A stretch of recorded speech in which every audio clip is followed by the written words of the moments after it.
महाराष्ट्रातला रालोआचा विजय हा विकासाचा आणि सुशासनाचा विजय आहे अशा शब्दात पंतप्रधान नरेंद्र मोदी यांनी समाधान व्यक्त केलं आहे। आपली एकता आपल्याला आणखी उत्तुंग पातळीवर घेऊन जाईल असा विश्वासही त्यांनी व्यक्त केला। विजयाच्या दिशेने अभूतपूर्व घोडदौड केल्याबद्दल राज्यातल्या भगिनींना आणि बंधूंना तसंच युवा वर्गाला धन्यवाद दिले आहेत। महाराष्ट्राच्या प्रगतीसाठी महायुतीचं कार्य अविरत सुरू राहील अशी ग्वाही त्यांनी दिली। शिवाय पंतप्रधानांनी मुख्यमंत्री एकनाथ शिंदे यांच्याशीही संपर्क साधून महायुतीच्या विजयाबद्दल त्यांचं अभिनंदन केलं।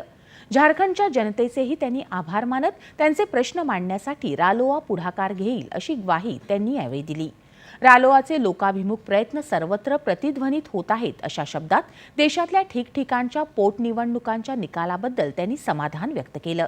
तसंच लोकांमध्ये तळागाळापर्यंत पोहोचून काम केल्याबद्दल रालोआच्या प्रत्येक कार्यकर्त्याचं त्यांनी कौतुक केलं। महायुतीचा हा विजय विकास आणि राष्ट्रभक्तीचा विजय आहे। पंतप्रधानांच्या नेतृत्वाखाली कार्यक्षमतेचं राजकारण करणाऱ्या डबल इंजिन सरकारची जनतेनं निवड केली। तुष्टीकरण आणि जातीपातीच्या राजकारणाला जनतेनं नाकारलं आहे अशी प्रतिक्रिया भाजपा नेते अमित शहा यांनी